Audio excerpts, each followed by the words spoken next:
Las tierras de la actual provincia de Castellón ocupan un lugar importante en la ruta del Cid. Aquí, en la ciudad de Morella, estuvo Rodrigo al menos 2 veces. En primer lugar, entre los años 1083 y 1084, al servicio del rey musulmán de Zaragoza. En la segunda ocasión, en el año 1090, para preparar la conquista de Valencia. Desde estas tierras altas de Castellón, las huestes del Cid atisbaban las playas mediterráneas. Ante ellos se ofrecía una tierra, las huertas, los campos propicios para la conquista y para la búsqueda del botín.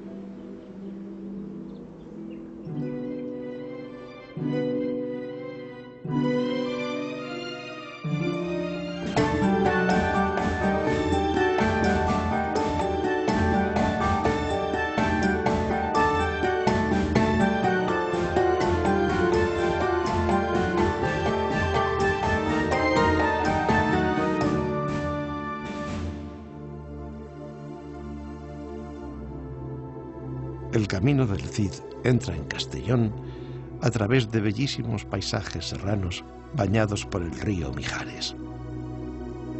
A su paso entre Puebla de Arenoso y Montanejos, el río forma el majestuoso pantano de Arenós, que más tarde discurre bravamente por entre la roca viva, encajonado entre murallones pétreos.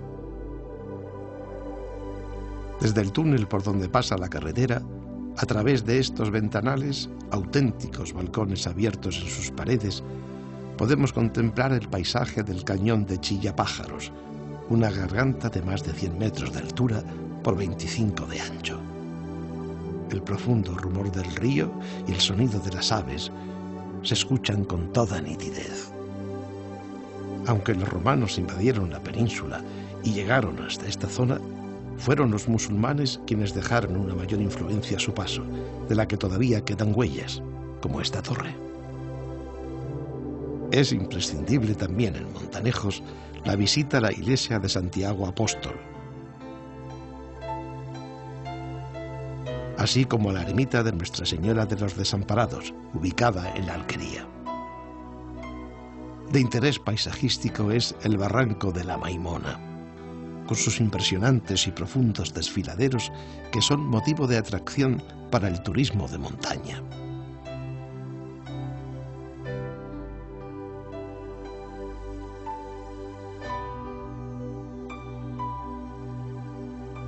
De las muchas fuentes que abundan por los alrededores, la más famosa es esta de los Baños, por sus propiedades minero-medicinales, hasta el punto de que el rey Abu Zeid, según consta en este texto, construyó en el siglo XIII, en estos parajes, unos baños árabes para mantener siempre bellas y jóvenes a sus favoritas. Parte del anillo del maestrazgo lo hicimos en el capítulo anterior por Rubielos. Ahora seguimos ruta para completarlo desde Montanejos. Nos encontramos con Arañuel y nos adentramos a pie por sus frondosos alrededores para visitar sus fuentes cercanas. Esta es la del Señor, esta otra encalada en blanco, la del Lentisco, y esta que vemos ahora, la del Manzano, como reza en esa placa sobre su grifo. Después, Cirata, con su medieval Torre del Conde, que formaba parte de su palacio, aquí, en el centro de la Plaza Mayor. Tras pasar por Torrechiva y por Fanzara, alcanzamos Honda. Esta ciudad conquistada por el Cid y en la que se estableció durante algún tiempo, remonta sus orígenes a los albores de la civilización ibérica y tras la presencia romana y visigoda, alcanza su época de mayor esplendor con la cultura musulmana. Honda cuenta en su casco antiguo con un interesante patrimonio artístico. La Font de Dins, o Plaza del Almudí, a la que se accedía desde el portal principal de la muralla que rodeaba y defendía la ciudad, el portal de San Roque, hoy desaparecido. Fue el centro económico de la Madina y de la villa medieval cristiana. Aquí, antiguamente, se hallaba la zona de mercado, o zoco, que perduró hasta entrado el siglo XIX. En uno de los lados encontramos la Torre de la Cárcel, antigua torre de la muralla del siglo XII. Acogió también en su lado norte el matadero y la carnicería. Aunque los actuales edificios realizados sobre las bases primitivas son construcciones que se llevaron a cabo durante los siglos XIX y XX, los porches de sillería que se conservan corresponden al siglo XV, durante el período gótico. Dentro del casco histórico encontramos calles estrechas con casas de blancas paredes en cuyas esquinas aparecen retablos de cerámica con nombres de santos. Casas con puertas abovedadas y adinteladas, pero sobre todo destacan las iglesias de Santa Margarita o de la Sangre del siglo XIII, edificada por los caballeros templarios, y el templo parroquial de la Asunción, de estilo neobarroco y fachada con 2 puertas, construida en 1727. El primitivo templo de estilo gótico fue destruido por un incendio, pero de él aún se conserva el campanario. El actual templo tiene una nave de cruz latina y un bellísimo retablo del escultor Juan Bautista Folía. Presenta en su parte central una interpretación de la Asunción de la Virgen. Vemos a los apóstoles abriendo el sepulcro. En la parte superior del retablo hay una representación de la Santísima Trinidad. En su parte derecha, figuras del Antiguo Testamento, como Moisés y David. En la parte izquierda, San Joaquín, Santa Ana y más figuras de ángeles, logrando todo ello un conjunto de extraordinaria belleza.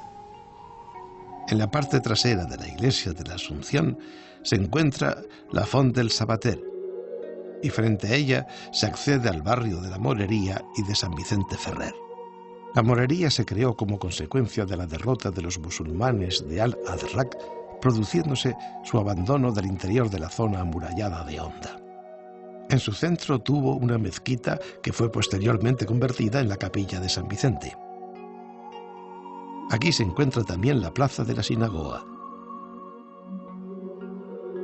Y en la misma zona, les Escalés del Katz, uno de los rincones más encantadores de la ciudad que da acceso a la zona superior del castillo. Antes de visitarlo, nos trasladamos al cerro donde se encuentra enclavada la ermita de Santa Bárbara, hoy en ruinas. Desde allí se puede contemplar una panorámica de este castillo, llamado de las 300 torres, levantado por los árabes en el siglo X y conquistado por el Cid a principios del siglo XII. De las numerosas torres que se alzaban en la muralla, únicamente queda en pie la Torre del Moro. El interior del castillo alberga un interesantísimo museo. El museo es uno de los aspectos más importantes de cara a la recuperación del castillo. El museo se inauguró en el 2001 y recoge pues prácticamente toda la información arqueológica que hemos ido rescatando en los últimos 20 años en el castillo de Honda.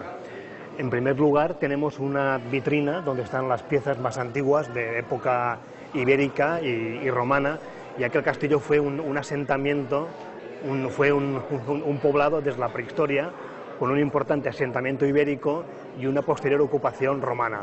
Posteriormente, ya en el siglo X, los musulmanes, de los cuales tenemos allí una vitrina, en la cual hay algunos restos materiales, sobre todo cerámicas, pues son los que hicieron grande el castillo, ¿no? Que realmente construyeron el castillo como tal sobre las estructuras de las antiguas edificaciones de época romana, ibérica y prehistórica. El castillo musulmán fue una de las fortalezas más importantes de la Comunidad Valenciana. En la actualidad tiene unos 25.000 metros cuadrados y en un primer momento estuvo en la parte superior del montículo. Conservamos una auténtica joya del arte musulmán, que son las yeserías musulmanas que tenemos aquí detrás. Estas yeserías formaban parte de una vivienda señorial, una vivienda importante, hispano-musulmana, de época almohade, que estaba en línea recta a unos 100 metros de donde estamos ahora, dentro del castillo, y para que nos hagamos una idea era un patio pequeñito como los que podemos encontrar en la Alhambra, ¿no?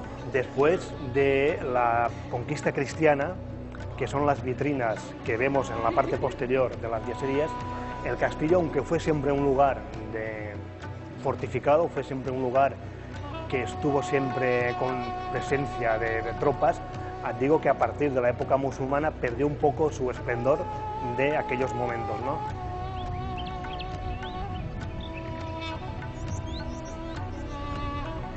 Pasamos por la plaza de San Cristóbal, típica del trazado medieval ondense, camino del nuevo Museo Manolo Safont. No solo el más importante de España en la exposición de azulejos, sino también uno de los primeros del mundo.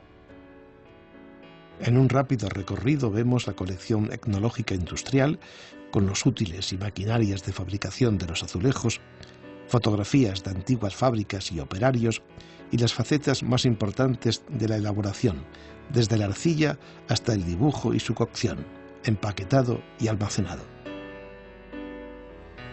Vicent, ¿y desde cuándo en este museo?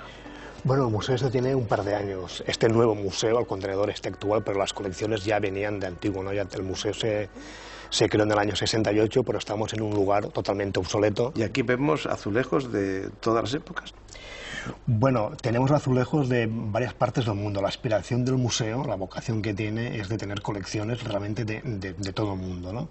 Son miles y miles las piezas, pues que desde el siglo XV al siglo XX pues tiene el museo, ¿no? El museo custodia todas estas grandísimas colecciones, incluso piezas de los últimos años, incluso de este mismo año tenemos ya piezas, algunas piezas anteriores de época musulmana, de época romana. Y por otro lado también hemos incentivado una parte muy importante, ¿no? Que son las actividades didácticas. ¿Están en talleres también para ilustrar a muchachos que quieran? Sí, bueno, es una parte también muy importante también del museo, ¿no? Aparte de las actividades didácticas que hacemos con escolares, ¿no? Hacemos de forma continuada y los niños pues bueno aprenden no solo viendo sino haciendo, ¿no? O sea, uno aprende como onda. La cerámica tiene que ser una vocación ya casi genética, ¿no? Sí, claro, realmente ya son más de 200 años haciendo azulejos y ya prácticamente pues todo el mundo está relacionado con los azulejos. Y aparte el museo tiene una escuela de cerámica, ¿no? En la cual pues la gente interesada pues puede aprender, ¿no? a elaborar y a decorar cerámica. Bueno, pues, ¿qué quiero que te diga? Que deseo una larguísima vida a este museo. En los alrededores de Onda, muy pintorescos, se sitúa el Parque Natural de la Sierra del Espadán, una serranía en la que predominan las grandes extensiones de pinos y alcornoques, un privilegio para los habitantes de las localidades que forman parte de ella. Seguimos la ruta del Maestrazgo en Castellón por Ribesalbes y Alcora, que junto con Onda concentra la mayor parte de la producción española de azulejos y pavimentos cerámicos. Por La Folla, Costur y de Soseres llegamos a la Peña Golosa. De los impresionantes parajes del Maestrazgo, la Peña Golosa destaca por un macizo montañoso de sugestivas formas. Continuamos hasta Villafranca del Cid. El 7 de febrero de 1239, don Blasco de Aragón otorgó la Carta Pobra del Río de los Truites, origen actual de Villafranca. Aldea de Morella estuvo en constante lucha contra esta población para conseguir su independencia. Iniciamos la visita al casco urbano de Villafranca, deteniéndonos en el ayuntamiento. Alberga la oficina de turismo y el ecomuseo. En la primera planta se expone el retablo procedente del santuario de la Virgen del Losar, pintado por Valentí Montoliu en 1455. Junto al ayuntamiento se encuentra la casa donde vivió Joan Batista Beñarroya, notario de la localidad que logró la independencia respecto de Morella hace más de 3 siglos. De entre la arquitectura religiosa de Villafranca, cabe destacar el templo renacentista de Santa María Magdalena, en el que podemos contemplar un retablo de 1429 junto a varias piezas de orfebrería.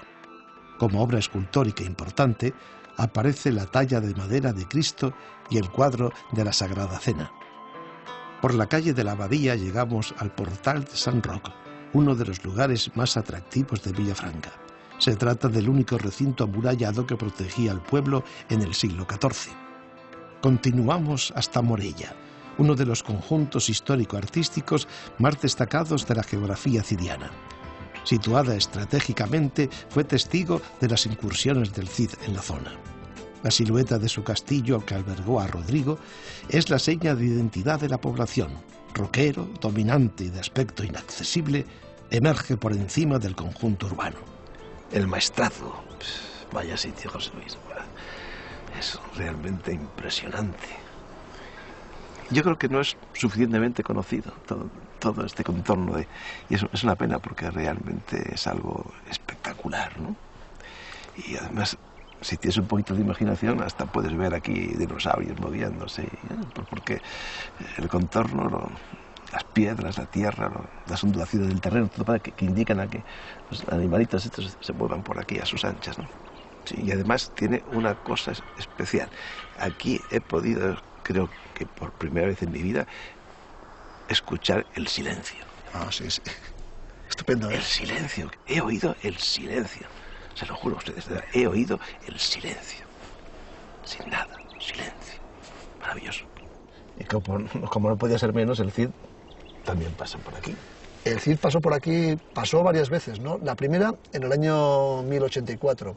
Estuvo aquí porque ten en cuenta que Morella se encuentra en una zona que pivota entre varios reinos musulmanes en el siglo XI. El reino musulmán de Zaragoza, el de Lérida, el de Valencia, también los condes de Barcelona tenían apetencia sobre este territorio, y aquí vino el Cid en el año 1084, y ante el temor que tenía el rey de Lérida a que Morella fuera acaparada, conquistada por el Cid, que era capitán general de las tropas de Zaragoza, no lo olvidemos, llamó en su ayuda al rey de Aragón, a Sancho Ramírez, y aquí, el 14 de agosto de 1084, el Cid venció al rey de Aragón en una batalla, y consiguió mucho botín.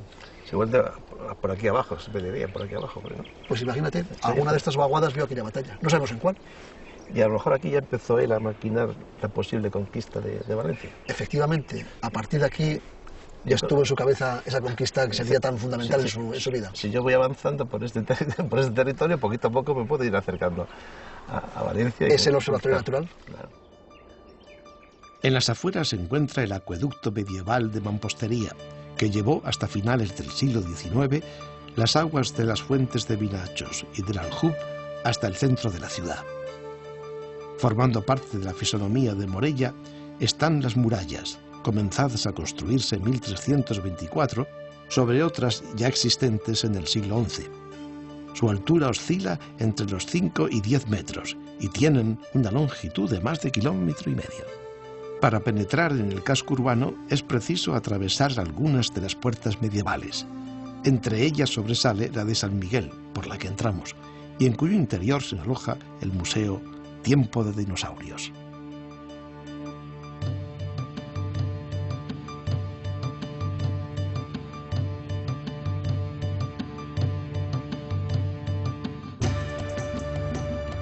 Morella tiene una larga lista de edificios de interés histórico-artístico. Palacios, caserones, museos e iglesias. De entre ellas sobresale la de Santa María, que ahora visitamos.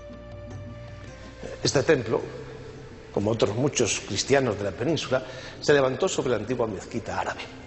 Se empezó su construcción en 1265 y se concluyó en 1330. En su fachada principal se abren dos portadas, la de los apóstoles, verdadera joya arquitectónica, y la de las vírgenes. En su interior podemos admirar en el trascoro un friso que representa el juicio final.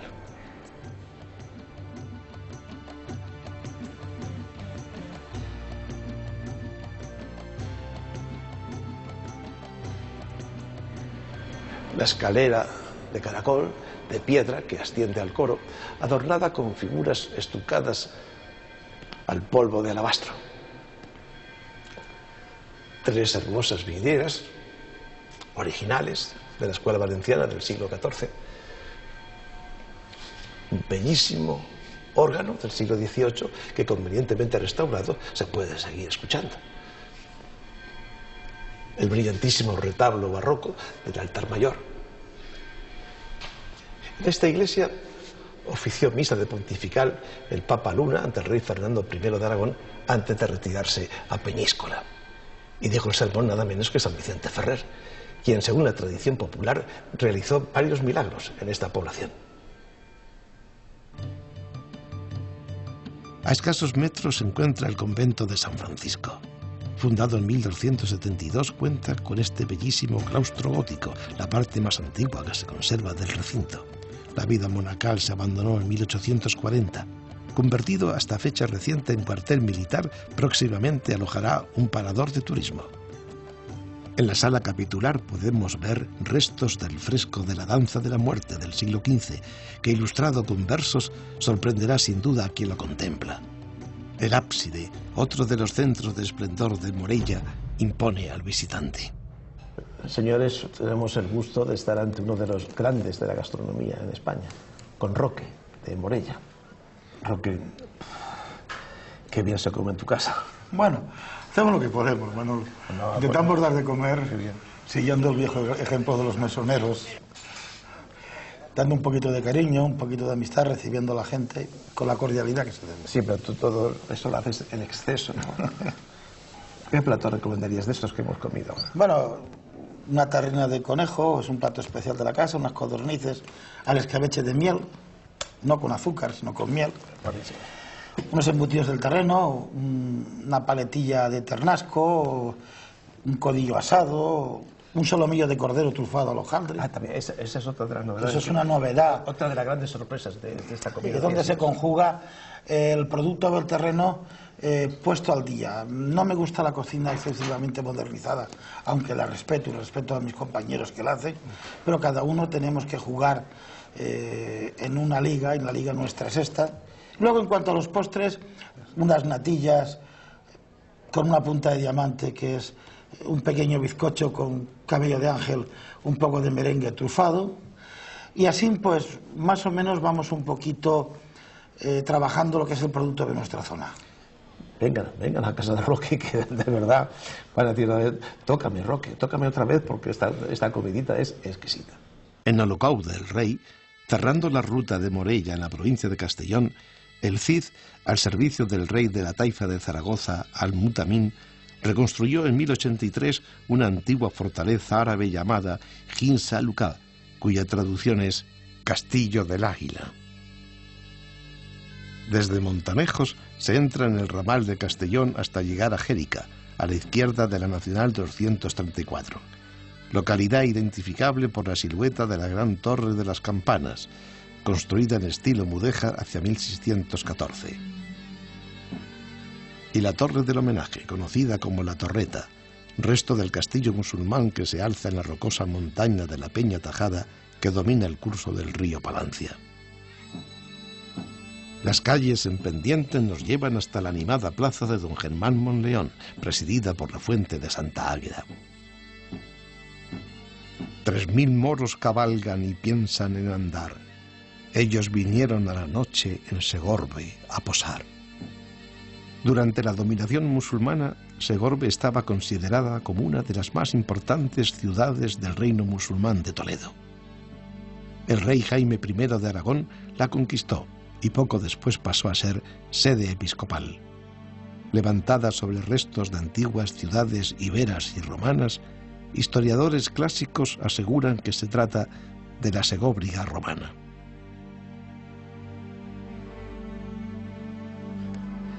Por el paseo de Sopeña se asciende hasta la cumbre del Cerro de la Estrella, donde se hallan los restos de la antigua fortaleza que se construyó en la Edad Media, sobre el Alcázar árabe. Desde aquí se puede seguir parte del trazado de la antigua muralla, de la cual quedan intactos los torreones de la cárcel y del verdugo. Junto a este, los arcos del acueducto. También se conservan las primitivas puertas de acceso a la ciudad, la de Verónica y la de la cárcel. Entre los edificios religiosos, la iglesia de San Pedro es la más antigua, aunque ha sufrido diversas alteraciones, data del año 1247. La de San Joaquín y Santa Ana, con su pronunciada escalinata y su torre campanario.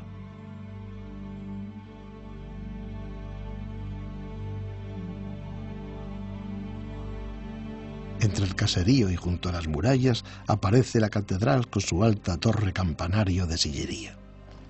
La catedral fue en su origen de estilo gótico, con una nave única y capillas laterales albergadas entre los contrafuertes. Empezó su construcción en el siglo XIII. La catedral acogió notables y vistosos acontecimientos, como la proclama de fundación de la Cartuja de Valcristo, la predicación de San Vicente Ferrer, la celebración de Cortes del Reino, la visita de reyes, entre ellos los reyes católicos. Y en 1791 se realizó la transformación completa del estilo del templo, convirtiéndolo en neoclásico, bajo la dirección del arquitecto valenciano Vicente Gascó.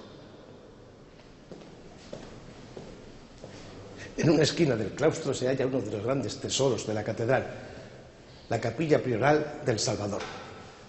La bellísima portada proviene de la Cartuja de Valcristo.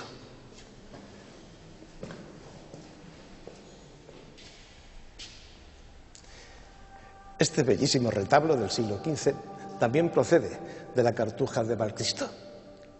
En la parte superior vemos una representación de la Virgen de la Porciúncula, aceptando la ofrenda de un plato de manzanas. Y abajo nos encontramos con una representación singular de la Última Cena. En ella vemos a los apóstoles sentados a una mesa redonda. Posiblemente es la primera vez que aparece en el arte occidental este motivo como parte central de una pintura. Vemos a los apóstoles con la aureola, excepto a Judas.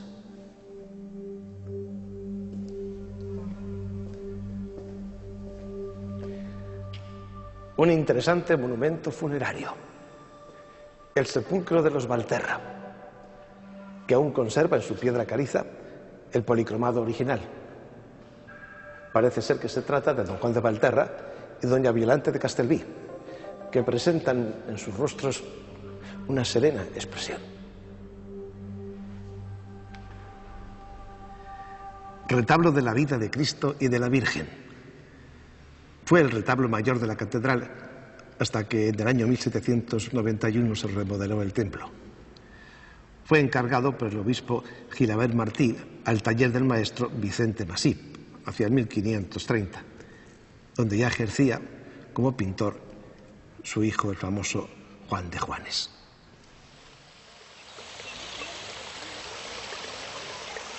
En el paseo por Segorbe se impone detenerse en la glorieta del Botánico Pau, un frondoso jardín donde se encuentran restos procedentes de la Cartuja de Valdecristo.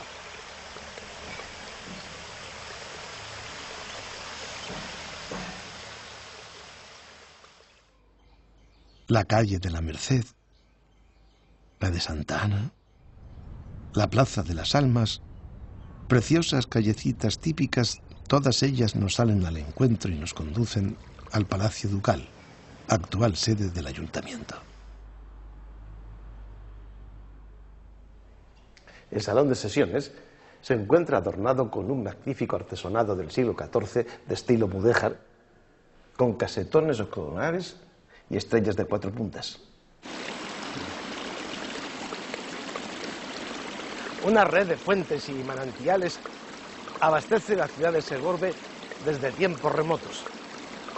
La fuente de los 50 caños o de las provincias es el máximo exponente de una ciudad donde el agua tiene un claro protagonismo turístico. Cada uno de los 50 caños está dedicado a cada una de las provincias españolas.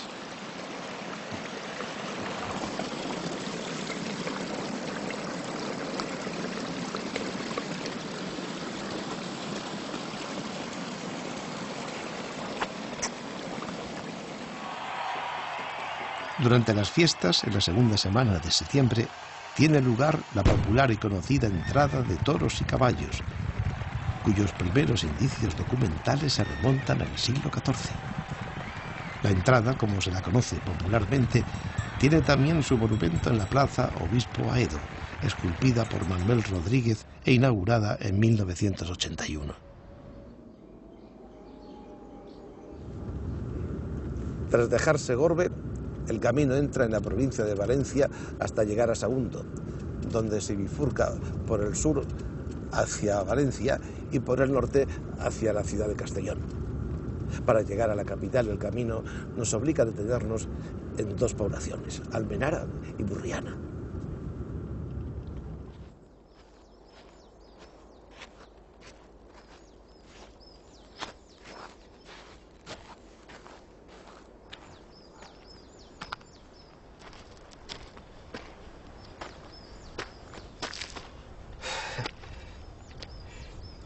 El topónimo Almenara, de origen árabe, es sinónimo de atalaya, torre de señales, focos de avisos, que la población utilizaba para defender el recinto fortificado. Los árabes sustituyeron el templo dedicado a Venus por los griegos, posibles fundadores de la antigua Almenara, por una fuerte atalaya, murallas y torres, construyendo una fortaleza inexpugnable. Ahora voy yo a ver qué queda de esto. Bueno, por aquí.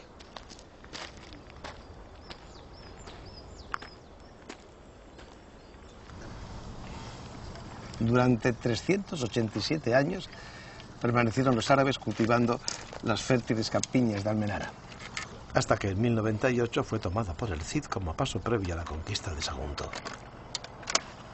Según la tradición, reunió a sus huestes en un monte cercano, ese de ahí, que hoy en día conserva el nombre de Punt del Cid, y rindió Almenara después de 3 meses de duro asedio.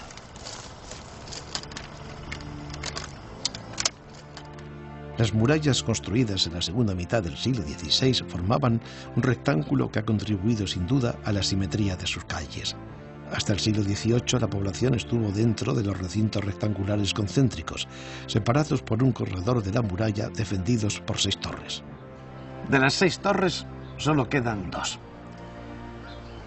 La desaparición de las murallas, de las que recientemente se ha restaurado un lienzo, empujó el crecimiento de la población hacia las cotas más altas de la montaña del castillo, dejando la huerta para el cultivo de los cítricos. En torno al antiguo templo de la iglesia de los Santos Juanes, construido en 1528, se concentraron los servicios de la villa. A escasos kilómetros y procedentes de los acuíferos de la Sierra del Espadán, estas lagunas de agua dulce, el Sestanis, son un lugar ideal para encontrarse con la naturaleza y relajarse.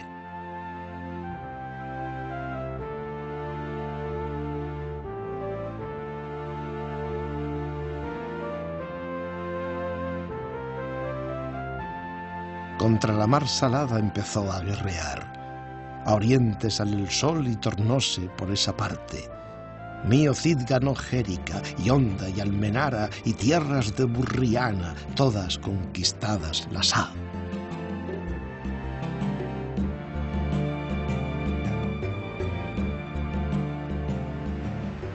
Los hombres del Cid, muchos de ellos nacidos en tierras castellanas, tuvieron que sorprenderse ante la visión del Mediterráneo, dominado entonces por las veloces embarcaciones musulmanas. Según el Cantar, ese primer encuentro tuvo lugar en Burriana, primera localidad costera conquistada, pero que no se incorporó definitivamente a la cristiandad hasta 1233, en que el rey Jaime I de Aragón se apoderó de la ciudad amurallada tras un prolongado sitio. Burriana guarda un patrimonio arquitectónico interesante. El casco urbano está declarado conjunto histórico-artístico.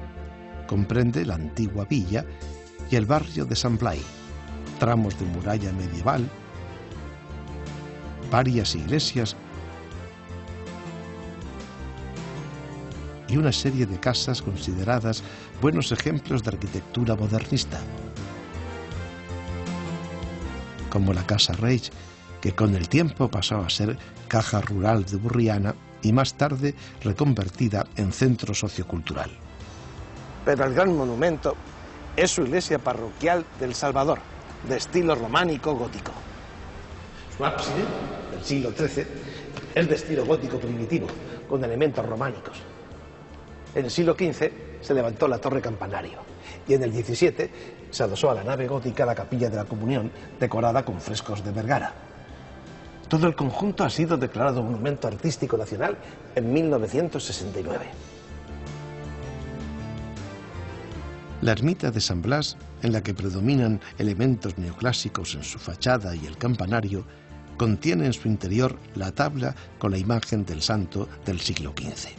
Los ciudadanos de Burriana decidieron elevar esta iglesia con su nombre tras atribuirle un milagro realizado a favor de sus pobladores. El exconvento de la Merced, convertido en centro cultural, lo centra este gran patio claustral habilitado como sala de audiciones, y acoge las salas del Museo Arqueológico que preside el bronce romano del dios Hermes.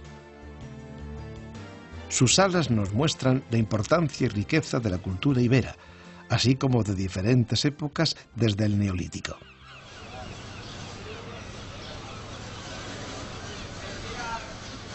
Los pescados y mariscos que capturan en alta mar los pescadores de Burriana dotan de un acento propio a la gastronomía local. Desde Burriana el camino discurre por Villarreal hasta la ciudad de Castellón, que el Cid del Cantar rindiera en su deseo de controlar Levante. Durante la ocupación musulmana, Castellón se hallaba a unos cuantos kilómetros de su actual emplazamiento, en lo alto de una colina presidida por un castillo. Ese castillo fue conquistado por Jaime I de Aragón en 1233, quien años más tarde autorizó el traslado de la población a un nuevo lugar coincidente con la alquería de Benirabe, de la que solo se tiene constancia documental, ya que el crecimiento demográfico trajo consigo su desaparición. En aquella colina se alza hoy la ermita de la Magdalena. Convertido en una próspera ciudad, Castellón ofrece al viajero más de lo que inicialmente pueda parecer. Un recorrido por sus calles nos lleva a la Puerta del Sol, la Plaza de la Paz y el Teatro Principal.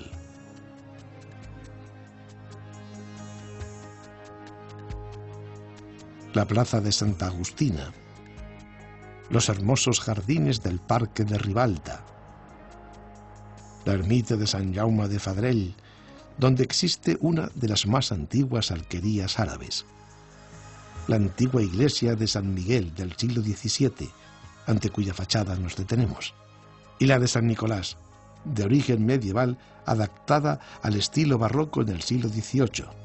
Como la iglesia de San Miguel, luce también escudo en su fachada y torre campanario. El auténtico corazón de la ciudad lo constituye la Plaza Mayor, a la que se abre el ayuntamiento, la iglesia concatedral de Santa María y el mercado central.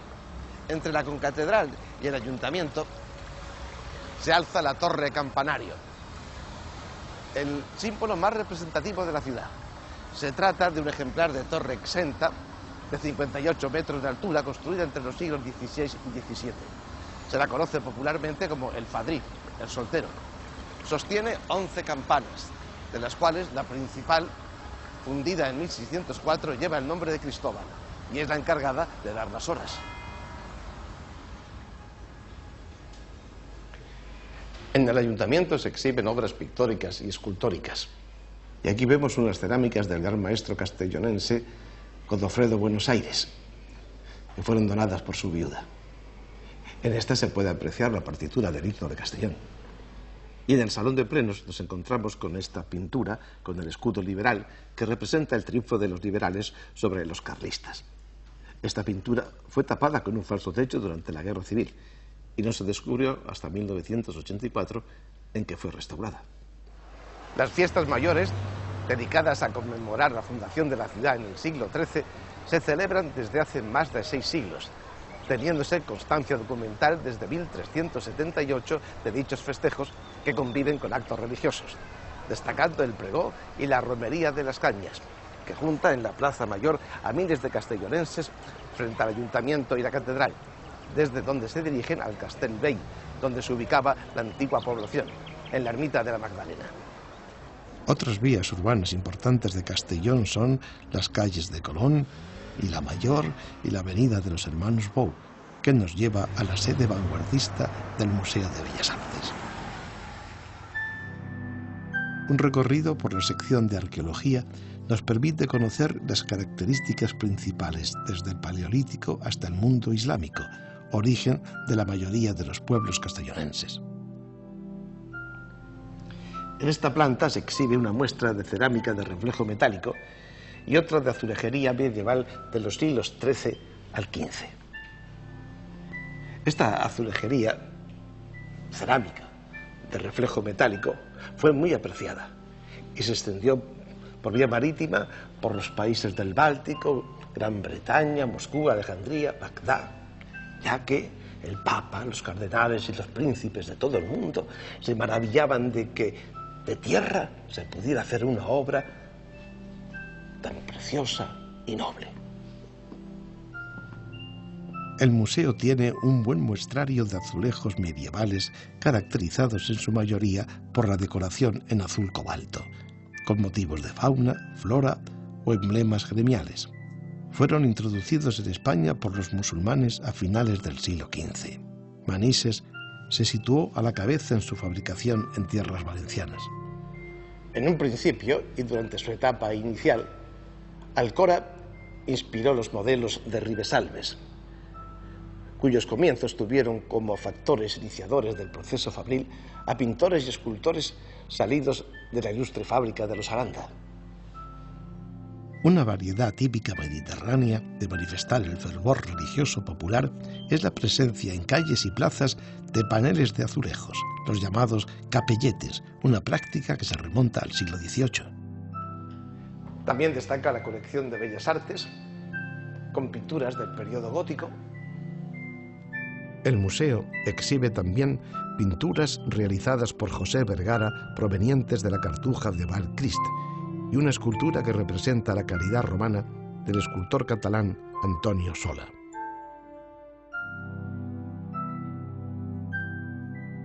En esta sala se exhibe el San Bruno, atribuido a Ribalta, procedente de la Cartuja de Val de Crist, y el San Jerónimo en actitud penitente y hojeando las escrituras, de José de Ribera, procedente del Museo del Prado.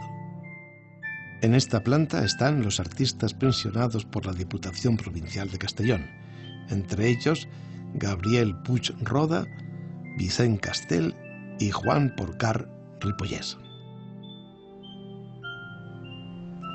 Julio Romero de Torres o Benlliure completan los fondos de este museo.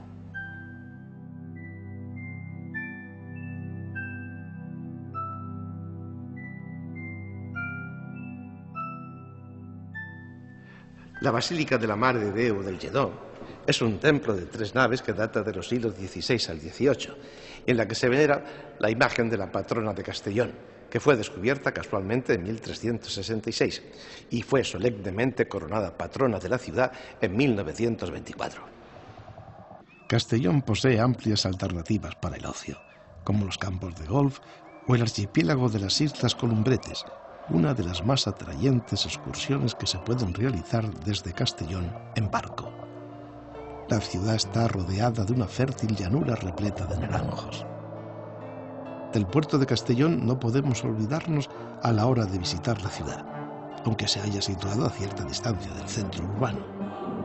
El puerto del Grau acoge tanto actividades comerciales como una intensa actividad pesquera, y en torno al paseo que confluye en el complejo portuario se concentran la mayor parte de los buenos restaurantes de Castellón, donde se pueden degustar excelentes arroces, pescados y mariscos.